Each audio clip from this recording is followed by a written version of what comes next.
Це Galaxy S26 Ultra, у якому старий та нецікавий дизайн, тонна непотрібних інновацій, на які більшість користувачів заб'ють, але який ти купиш і яким я користувався рівно місяць. Після чого без будь-якого сумління повернувся на S25 Ultra. І якщо трішки заспойлерити, я розчарований смартфоном. Хоча до моменту виходу S26 Ultra я був справжнім фанатом S25 Ultra. Йоу, банда, з вами Васильков. Ви розбомбили мій трек з інсту питаннями, а де S26 Ultra? Ти ж фанат Samsung, так його хвалив і пропав. Чому немає оглядів? І все з цього розряду. Так от, зараз я покажу усю правду про S26 Ultra після 30 днів використання. Без води, реклами та ідеалізації цього смартфону. Бо питань до нього у мене є багато, ну і за рекламу мені не платили. До речі, про рекламу. Саме це і є причиною, чому я не зняв відео на тему типу перші враження, розпаковка, ну або як це люблять блогери, цей телефон вбив iPhone. Ви знаєте, що Samsung я люблю, але їх політику піару бренду в Україні я не розумію. Тому коли в перші дні після презентації S26 Ultra компанія Samsung розіслала цей телефон усім тим, хто в реальному житті ним ніколи не користувався і не буде користуватися, а ще тим, хто цей бренд любить тільки в момент отримання гонорару, я вирішив видалити відео, яке зарендерив, і не публікувати. Адже зрозумів, що який сенс того відео та моєї чесної думки та першого враження, коли не те, що аудиторії, а самому Samsung пофіг,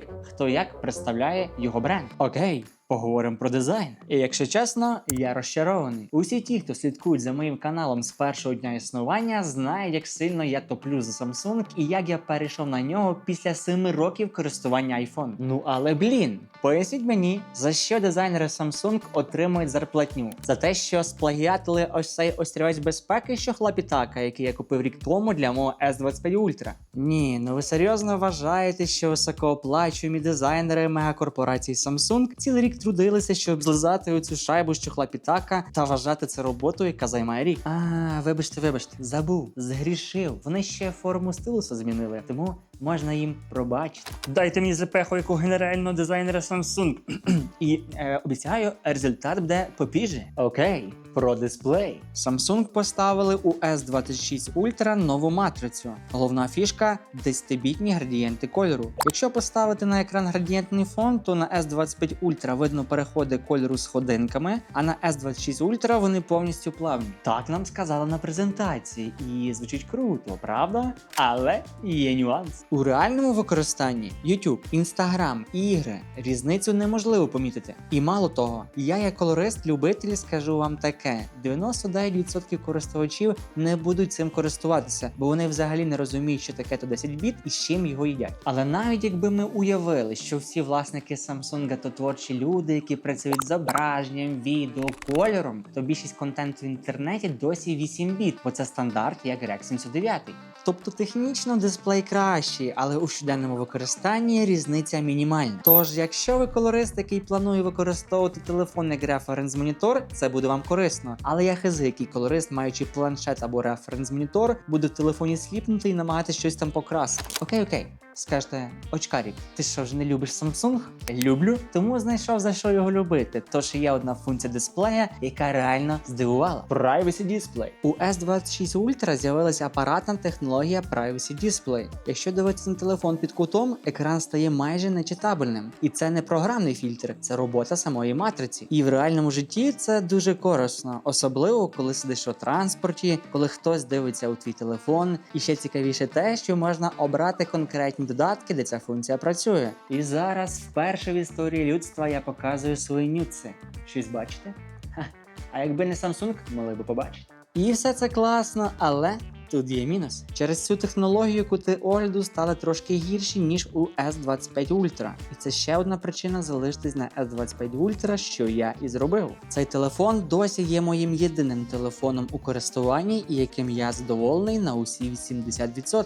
Але дисплей – це не головна зміна. Найбільше покращення у камері. На папері камери виглядають майже однаково, але на словах Samsung тепер є дві важливі зміни. Перша – це світосила. Камера отримала трохи світлішу оптику. Вдень різниця невелика, але зі слів Samsung, увечері і вночі фото виходять чистішими і світлішими. І скажу вам чесно, від себе, єдину різницю, яку я помітив у камерах, так це те, що у моєму S25 Ultra ширик був квадратний, а у S26 він круглий. Але катастрофічно вау-вау у зміні якості я не побачив. Окей, І я ж люблю Samsung навіть без гонорарів. Тому тепер про цікаве – стабілізація відео. І тут Samsung реально постарались. Найцікавіша функція – блокування горизонт. Це означає, що навіть якщо ви обертаєте телефон, картинка у відео залишається рівною. І для блогерів це дуже крута функція, адже відчувається так, наче камера стоїть на професійному стабілізаторі. Але тут, як завжди, є свої нюанси. У цьому режимі якість відео просто жах. От враження, наче у тебе iPhone 5s, якому штучно врізали якість, ну але не S26 Ultra.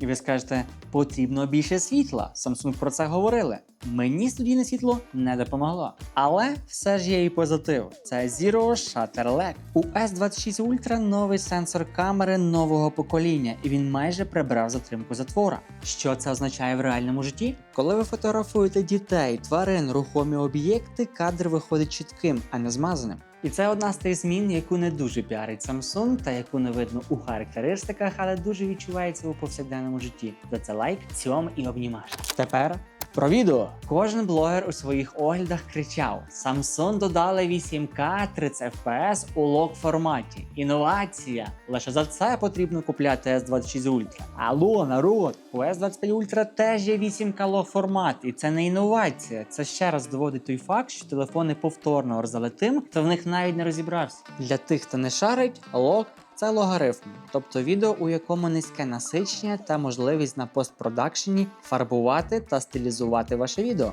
Він дає більше динамічного діапазону, кращу кольорокорекцію, більше контролю над світлом. І цей формат клас, але є проблема. Файли займають дуже багато місця, тож, якщо записувати блог у 8К лог, пам'ять телефона може закінчитись за кілька зйомок. Та й будемо чесні, 99,9% юзерів з S26 Ultra в житті не будуть знімати влог. До речі, хочете зніму відео порівняння камер iPhone проти Samsung у лог форматі та покрашу? Пишіть про це у коментарях. Тепер про батарею. Автономність змінилась мінімально. У середньому телефон працює приблизно 7-8 годин активного екрану. Це майже той самий рівень, що у S25 Ultra. Але зарядка стала швидшою, тепер 60 Вт замість 55 Вт. Мені важко сказати, що ми з вами це відчуємо. І як на мене, це супер поганий рівень в порівнянні з іншими виробниками, бо я користувався S25 Ultra кожен день протягом 25-го року. Та можу сміливо сказати, що це найгірший телефон в плані енергоефективності, який я коли-небудь тримав. От без брехні, заряджаю його щодня, інколи двічі на день, при тому, що я не граю в ігри. А якщо хочете почути щось нове про AI, то цього не буде. Я не бачу сенсу в епоху існування нанобанана чи інших генераторів, які в порівнянні з фото AI Samsung виглядають як кулемет Браунінг проти рогатки. AI в телефонах в плані обробки зображень – це виключно дитяча забавка. І якщо минулого року я від цього перся, то зараз цим мене важко здивувати. Але так як я все ж люблю Samsung, то визнаю, фотоасіст в моменті, коли треба замінити небо, домалювати об'єкти, прибрати людей – це кайф. Але лише до тих пір, поки це безкоштовно. А от коли буде платно, повірте, всі про це забудуть. Ще одна функція – Circle to Search. Тепер вона стала мультиоб'єктною. І це вау! Бо я цією фішкою регулярно користуюсь, особливо коли підбираю стильні луки по фото в інсті, назви брендів яких я не знаю, та де його можна купити. Якщо раніше ти фотографував поличку з товарами і там шукало лише один об'єкт, то зараз телефон одночасно може знайти декілька предметів на одному зображенні. А тепер до функції, яка реально може бути найважливішою у цьому смартфоні і, мабуть, єдиною причиною його купити – супутниковий зв'язок. У S26 Ultra з'явилась двохстороння супутникова комунікація, і це не тільки SOS-сигнал. Тепер можна надсилати смс через супутник, писати повідомлення через Google Message, навіть якщо немає мобільної мережі.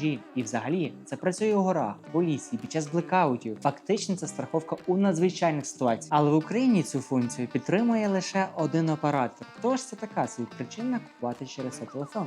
Galaxy S26 Ultra – це не революція. Особисто я фанбой сам це ще з часів S10 Edge. Але Samsung мене розчарували. Дизайн ні про що, інновації слабкі, корпус тепер не титан, а алюміній. Як на мене, Samsung не зробили стрибок, якого від них очікувала аудиторія. Якщо у вас все ж є S25 Ultra, апгрейд має сенс тільки у 3 випадках. Якщо вам потрібні кращі можливості камери, супутниковий зв'язок або privacy display. Але особисто я не рекомендую оновлюватись на S26 Ultra, бо дизайнери нічого не зробили для того, щоб цей телефон відрізнявся від S25 Ultra. Він симпатичний, але звичайний, та не викликає бажання хочу.